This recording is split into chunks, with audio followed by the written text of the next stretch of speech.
Bismillahirrahmanirrahim. Alhamdulillahirabbil alamin.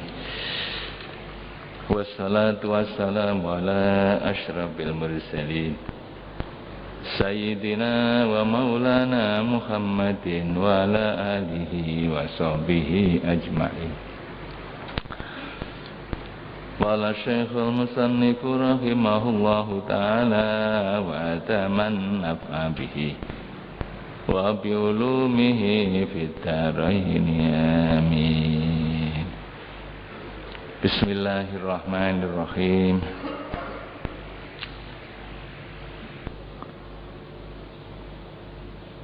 Wal ashiru imanun taimun ma'ahu aqlun sabitun. Hadirin hadirat, mustami'in mustami'at rahimakumullah. Pengajian kita pada malam hari ini mengakhiri apa yang dikatakan oleh Sayyidina Abu Bakar As-Siddiq di dalam makalahnya, bahwa barang siapa yang diberikan rizki oleh Allah 10 perkara, maka sungguh orang itu selamat dari bahaya, dan orang itu dapat naik derajat ke tingkatan muqarrabin, darajatul muttaqin, yaitu tingkatan orang-orang yang bertakwa. Takwa dengan sebenar-benarnya, bukan hanya sekedar takwa-takwaan, tapi takwa yang sebenar-benarnya. Kita diperintah oleh Allah agar supaya kita berusaha terus meningkatkan derajat ketakwaan itu, sehingga setiap hari Jumat khatib wajib menganjurkan anjuran takwa itu.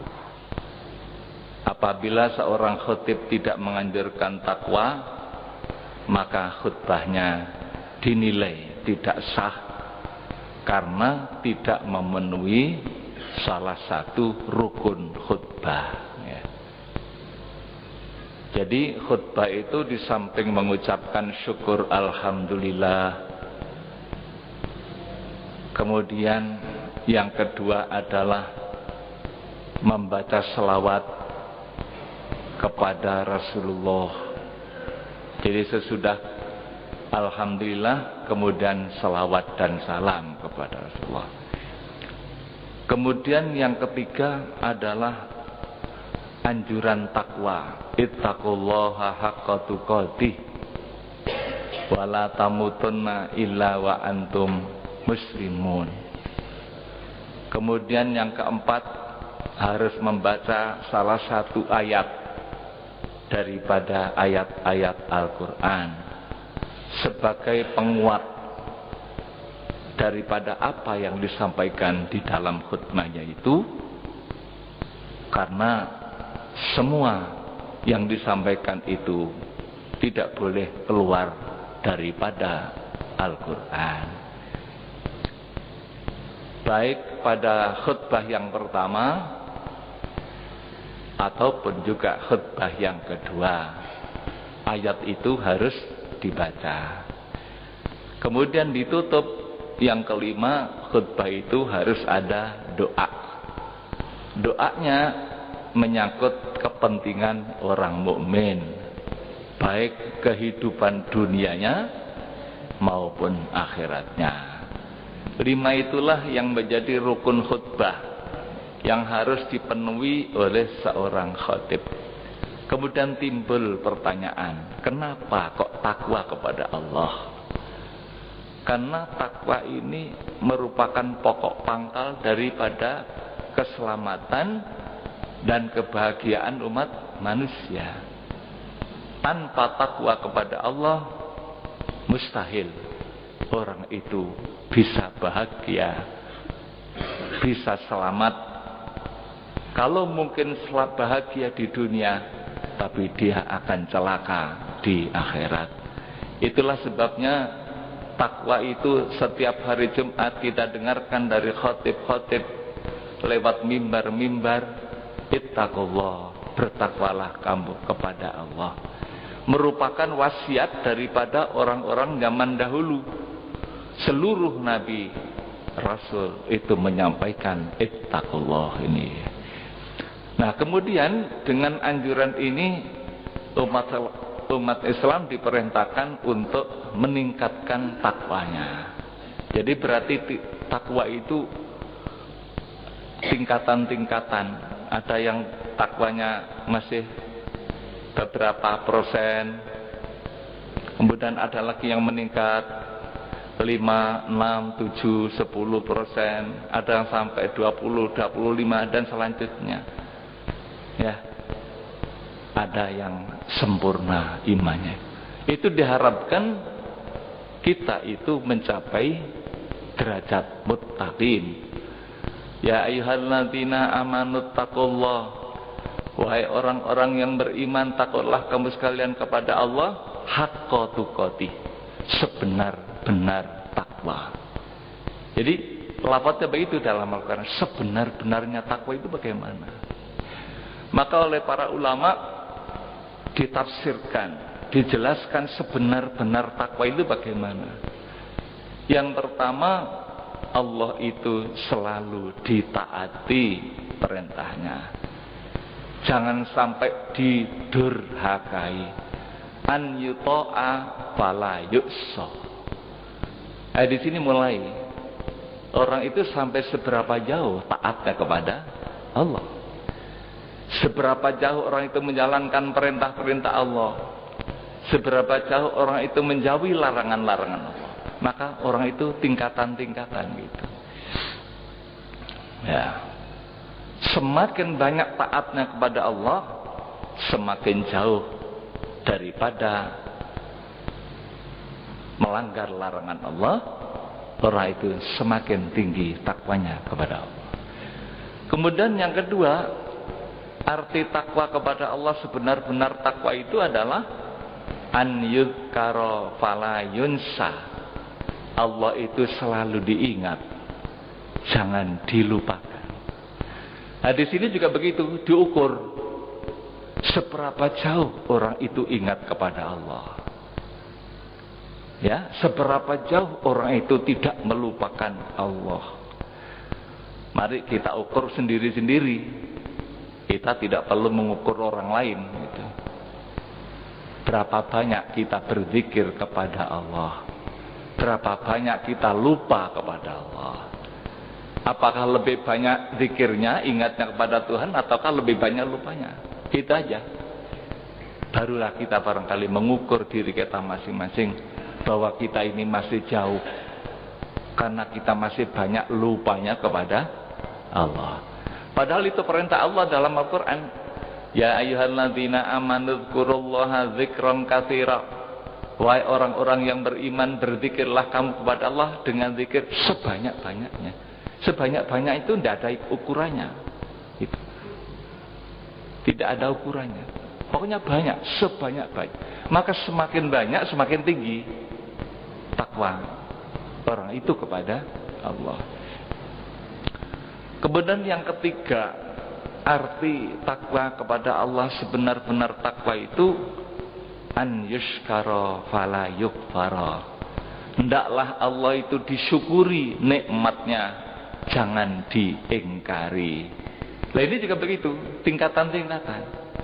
Seberapa jauh orang itu bersyukur kepada Allah, ya, seberapa jauh orang itu tidak sampai ingkar kepada nikmat Allah.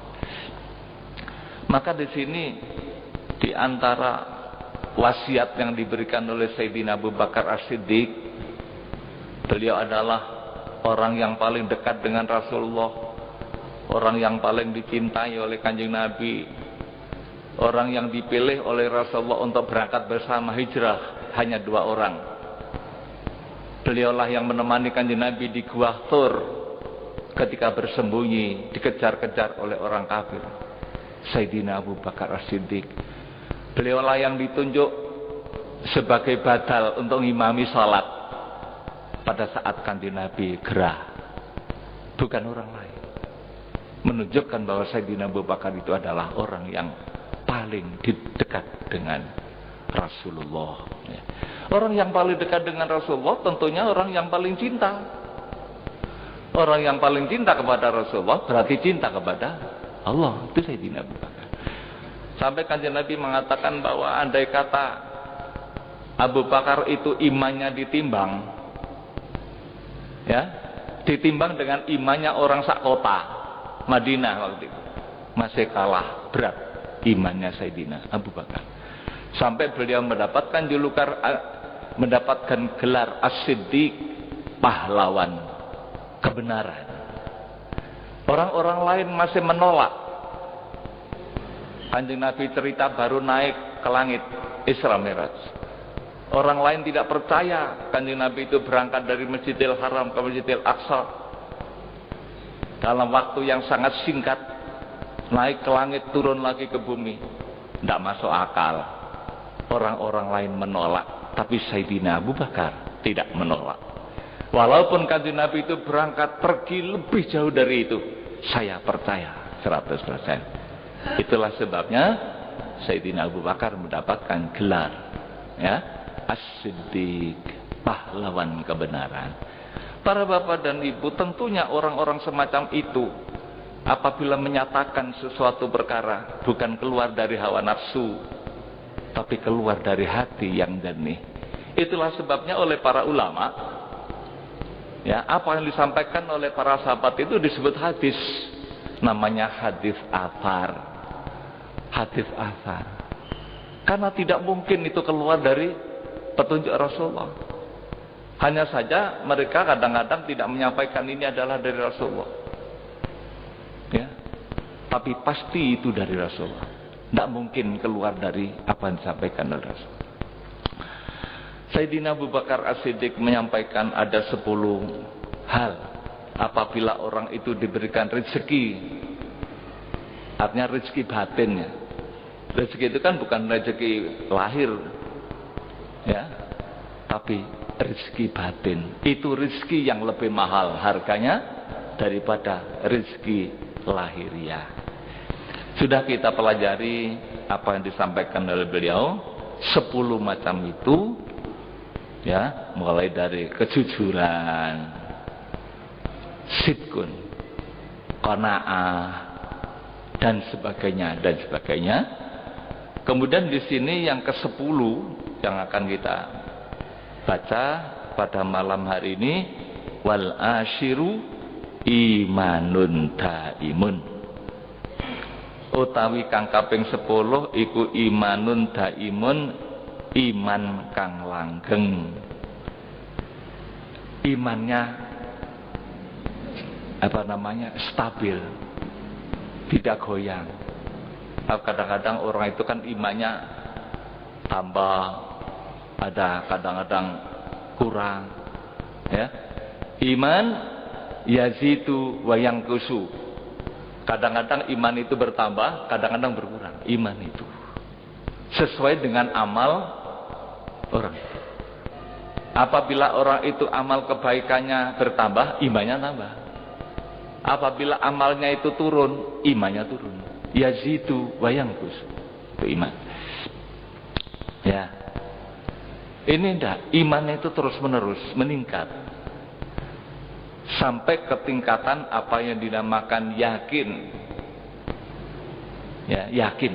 Itu sudah betul-betul imannya itu tidak ada keraguan-raguan sama sekali, sehingga seolah-olah ada di hadapan mata apa yang dia yakini tadi itu, mulai dari kehidupan di alam kubur, hari kiamat, ada surga, ada neraka. Itu nampak saking yakinnya. Jadi orang yang sudah yakin, imannya sudah begitu tinggi. Ya.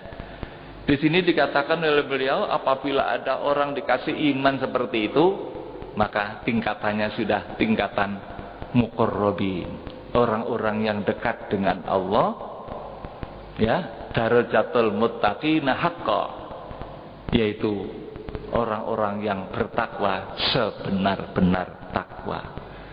Nah, kemudian di samping iman, ma'ahu aklun sabitun, disertai dengan akal yang kokoh. Karena iman ini harus dikuatkan oleh akal. Oleh Allah SWT kita ini di samping diberi iman, diberi akal juga. Maka akal ini fungsinya untuk menguatkan iman. Maka dalam ilmu tauhid yang dijadikan sebagai dalil untuk menguatkan keimanan itu ada dua. Yang pertama dalil nakli, yaitu dalil Al-Quran dan Al-Hadis, ya. Kemudian di samping itu dalil akli, akalnya harus dipakai. Jadi ada dalil nakli, ada dalil akli.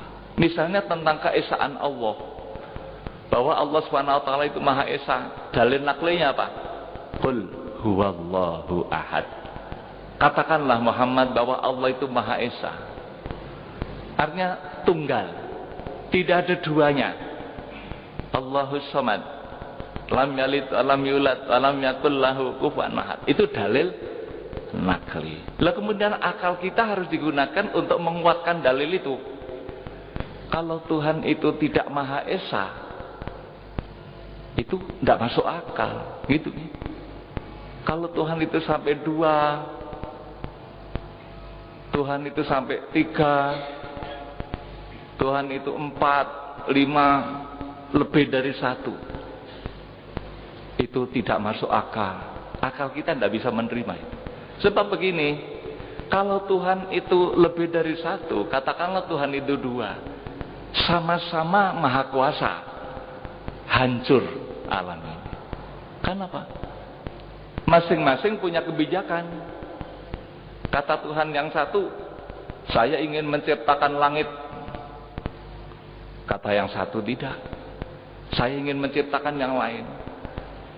Kata Tuhan yang satu, saya ingin menjalankan matahari dari timur ke barat. Tapi yang satu Maha Kuasa juga, tidak, saya akan menjalankan matahari dari barat ke timur. Karena sama-sama kuasanya. Terjadilah kehancuran alam ini. Ya.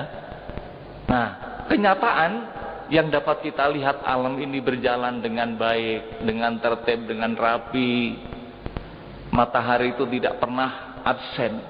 Setiap pagi selalu terbit di arah timur, setiap sore tenggelam di barat. Ya, tidak pernah berubah. Terus bahkan sampai dijadikan jadwal oleh para ulama ahli falak, dibuat jadwal mulai dari 1 Januari sampai 31 Desember, jam berapa matahari terbit. Ada di sana. Itu menunjukkan bahwa perjalanan matahari itu tidak pernah berubah sampai hari kiamat. Hal ini menunjukkan bahwa yang mengatur itu bukan 2 orang, lebih-lebih 3 orang. Yang mengatur hanya 1, itulah Allah Subhanahu wa Ta'ala. Maka para Bapak Ibu, dalil nakli harus ditunjang dengan dalil akli, dalil akalnya. Jadi pendekatan ilmu tauhid itu adalah 2, dalil nakli dari Al-Quran dan hadis, dalil akli yaitu dalil akal. Maka iman yang stabil terus menerus meningkat disertai dengan akal yang tegak. Akal itu membedakan mana yang benar, mana yang salah, dibimbing oleh iman. Jadi harus menyatu antara iman dengan akal. Ini harus sejajar, ya. Karena manusia ini oleh Allah dijadikan makhluk yang berbeda dengan malaikat dan binatang. Kalau malaikat itu cuma diberi akal, tidak diberi nafsu, sedangkan binatang hanya diberi nafsu, tidak diberi akal. Maka dua makhluk ini tidak membutuhkan aturan agama. Karena apa? Malaikat itu tidak pernah nyimpang dari perintah Allah. Maka tidak butuh agama malaikat itu. Ya, tidak butuh aturan. Ini halal, ini haram, ini wajib, ada sunnah, tidak. Semua mereka taat kepada Allah. Mereka tidak punya kepentingan, tidak punya hawa nafsu, tidak butuh makan, tidak butuh minum. Itu malaikat. Ya. Maka kepada malaikat inilah oleh Allah diberikan tugas-tugas yang berat-berat. Ya. Menjalankan matahari, menurunkan hujan, meniupkan angin dan sebagainya, itu ditugaskan oleh Allah pada malaikat. Menyampaikan wahyu kepada nabi-nabi, mencabut nyawa manusia, itu diserahkan pada malaikat. Mereka sanggup karena mereka tidak punya kepentingan hawa nafsu. Demikian juga binatang. Binatang itu tidak butuh agama. Karena apa? Mereka tidak punya akal. Tidak mungkin mereka diperintah sholat, diperintah zakat. Mana mungkin? Mereka tidak punya akal. Maka binatang itu tidak diberikan agama. Nah, berbeda dengan manusia. Manusia ini tengah-tengah antara malaikat dengan binatang. Manusia tengah-tengah. Diberikan kedua-duanya, diberikan akal dan diberikan nafsu. Nah, akal dengan nafsu ini kadang-kadang tidak cocok. Ya, tabrakan. Akal mengatakan ini baik, nafsu mengatakan tidak. Ya. Akal mengatakan ini jelek, nafsu mengatakan baik. Ini. Maka oleh Allah manusia ini diberikan agama agar supaya antara akal dengan nafsu ini selaras. Maka manusia tanpa agama, mereka akan jatuh ke tingkatan binatang. Kata Allah dalam Al-Quran, hum kal an'am. Orang yang tidak menjalankan agama, tidak punya iman, itu seperti binatang ternak. Balhum abol. Bahkan mereka lebih sesat daripada binatang. Ya, karena akalnya dikalahkan oleh nafsunya. Gitu.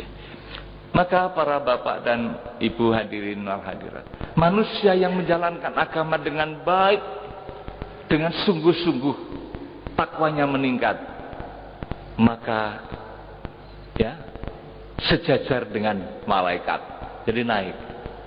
Bahkan ada di antara manusia ini yang melebihi tingkatan malaikat. Wa fadlul malaikah di dalam ilmu tauhidnya. Seperti para nabi, para rasul, mereka itu melebihi malaikat. Alasannya apa? Kalau malaikat itu baik, wajar, karena mereka tidak punya nafsu. Kayaknya ada manusia yang bagus-bagus seperti itu, berarti mereka sudah mengalahkan hawa nafsunya. Kemudian kalau manusia itu tidak beragama atau tidak menjalankan agama yang baik, dia turun seperti tadi itu ya. Binatang bahkan lebih jelek daripada binatang. Di sini Sayyidina Abu Bakar As-Siddiq menyatakan, barang siapa yang diberikan rezeki yaitu berupa iman yang daim, terus menerus imannya itu dipelihara, ya, dirabuk, apabila terjadi hal-hal yang bisa menggoyahkan iman, dia obati imannya itu dengan Al-Quran, dengan hadis, dengan ilmu, maka orang itu imannya kembali segar. Mengikuti pengajian-pengajian itu tidak lain adalah untuk menjaga keimanan tadi itu, ya. Di samping imannya semakin meningkat, akalnya juga tegak. Fal aklu yanbu'ul adab. Maka di sini diberikan komentar, akal itu merupakan sumber daripada adab. Adab itu sopan santun. Sopan santun kepada Allah, sopan santun kepada makhluk. Ya, adab itu adalah sumbernya dari akal. Kenapa? Akal tadi itu sebetulnya sudah bisa membedakan ini baik, ini buruk, ini baik, ini buruk. Lebih-lebih dipandu oleh iman tadi itu. Maka orang itu menjaga adab sopan santunnya kepada Allah dan juga kepada makhluk. Qala ba'dul bulagha, ngendika sapa setengah ahli balaghah, ulama ahli bahasa ya, sastra Arab. Khairul mawahibi al-aqlu wa syarrul masaibi al-jahlu. Ya. Sebaik-baik pemberian Allah itu adalah akal. Sejelek-jelek musibah itu adalah kebodohan. Ini ahli bahasa, ahli balaghah, sastrawan. Para ahli sastra Arab ya mengatakan begitu. Sebaik-baik pemberian itu adalah akal. Tentunya sesudah iman tadi itu ya, sudah iman. Sejelek-jelek musibah itu adalah kebodohan. Maka kita jangan sampai menjadi orang yang jahil, orang yang tidak mengerti tentang kebenaran. Ya. Jahil yang paling berbahaya itu adalah bodoh terhadap kebenaran. Ya.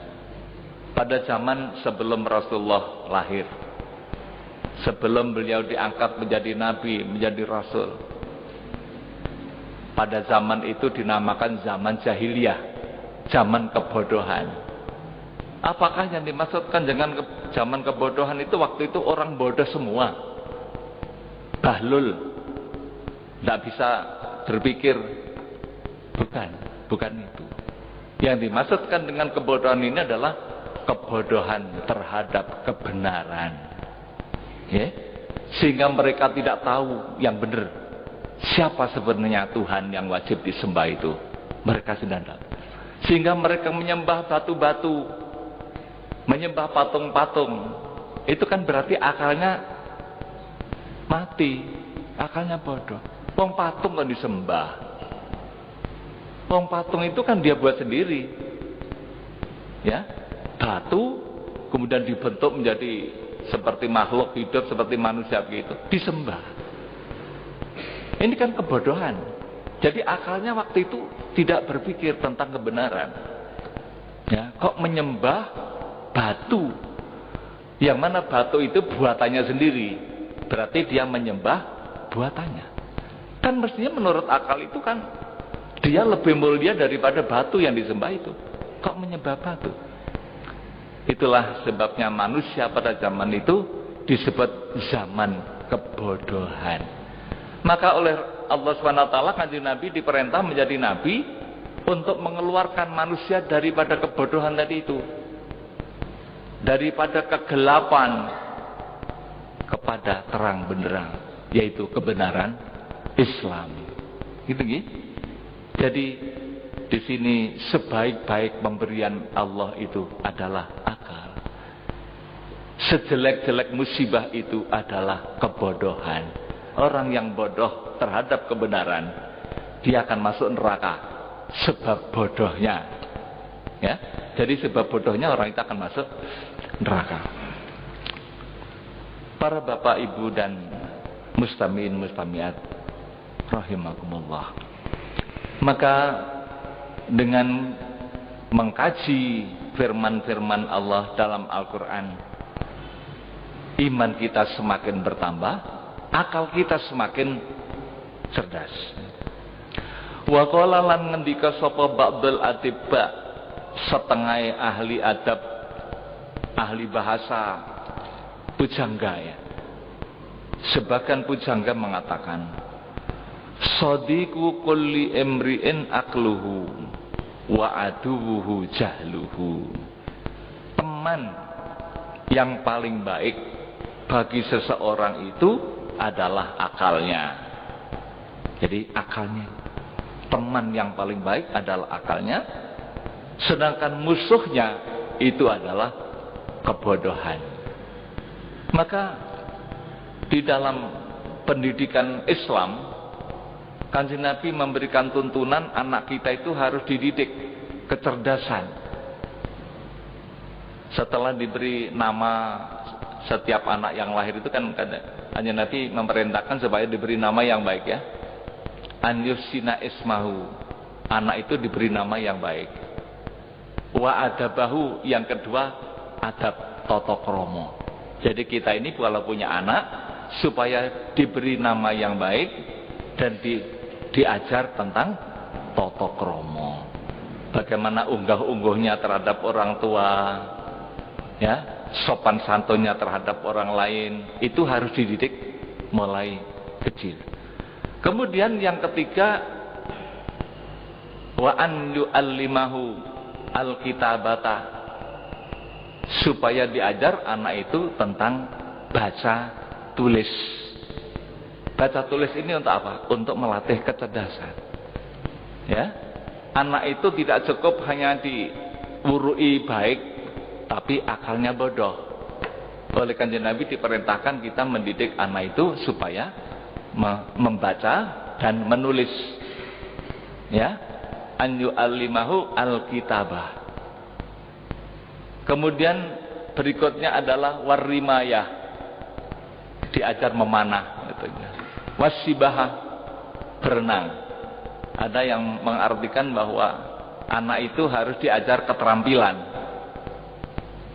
Jadi paling tidak 3 ini merupakan dasar-dasar pendidikan dalam Islam. Anak itu harus diajar, harus dididik tentang hatinya, menjadi anak yang baik, anak yang sopan santun. Yang kedua adalah akalnya, supaya menjadi anak yang cerdas. Yang ketiga yaitu supaya menjadi anak yang terampil. Maka di dalam dunia pendidikan itu dikembangkan dengan istilah 3H. Head, head, hand. Jadi pendidikan hati supaya anak itu menjadi anak yang baik, sopan santun.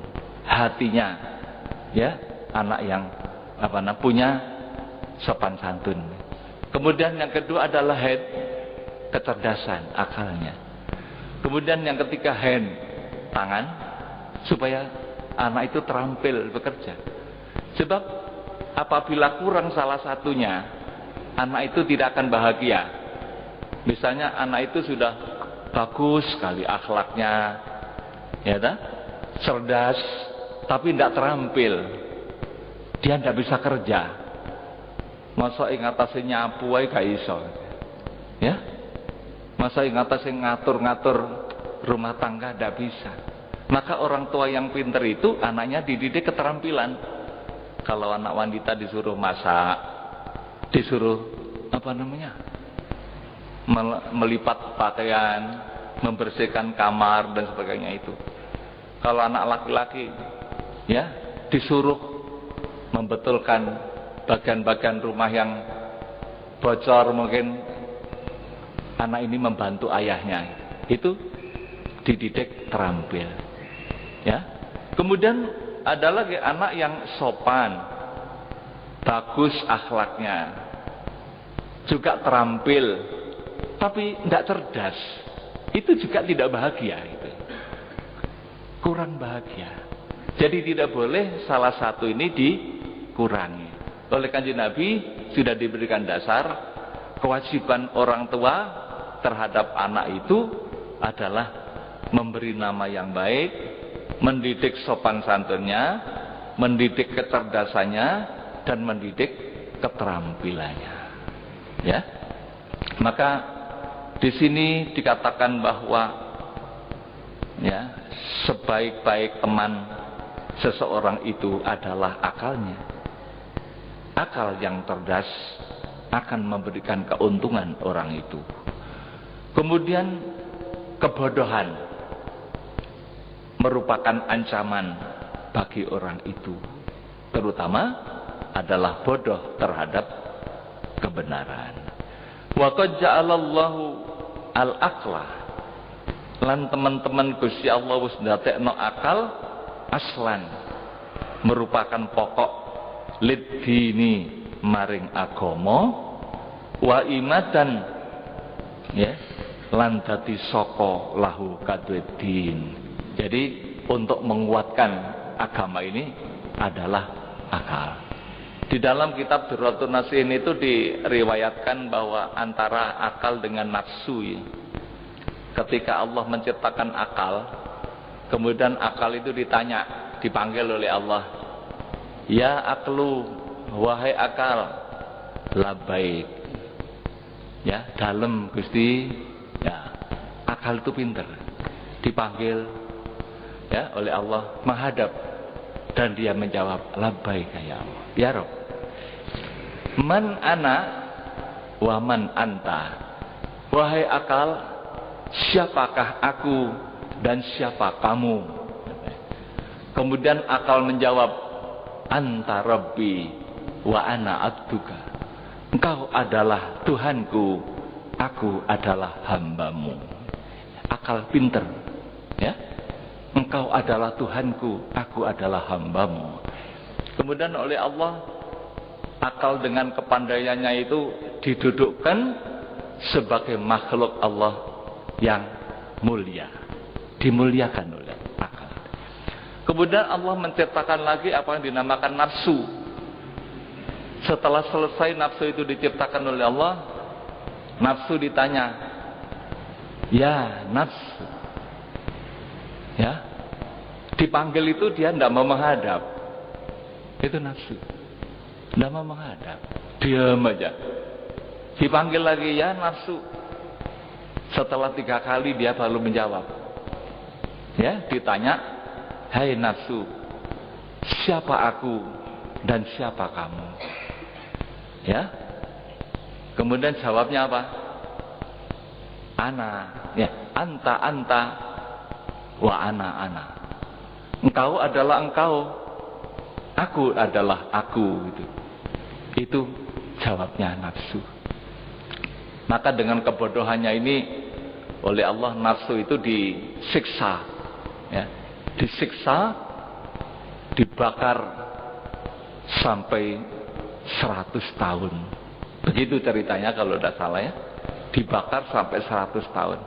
Setelah dibakar itu dikeluarkan dari api, ternyata masih seperti itu. Masih bodoh nafsu.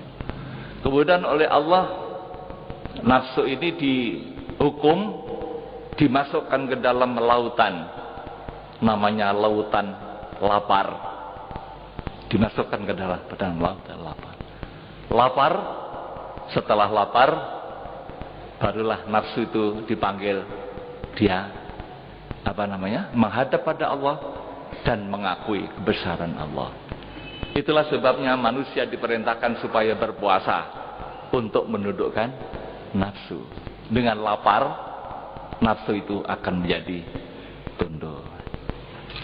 Begitulah para bapak dan ibu, para pendengar, apa yang disampaikan oleh Sayyidina Abu Bakar As-Siddiq merupakan makalah beliau yang terakhir ini, dan insyaallah pengajiannya akan datang kita akan mendengarkan makalah daripada Sayyidina Umar radhiyallahu anhu. Mudah-mudahan oleh Allah kita masih diberikan panjang umur, kesehatan jasmani dan rohani, dan diberikan ketetapan iman dan Islam. Ilmu yang kita terima dijadikan ilmu yang barokah, manfaat fid din wad dunya wal akhirah. Allahumma shalli ala Muhammad maulaya sholli wa sallim daiman abada ala habibika khairil kullihimi huwallazi tamama nahu wa suratuhu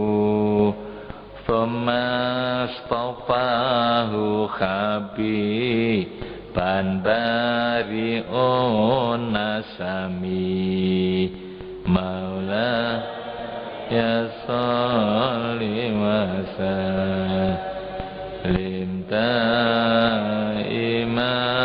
abada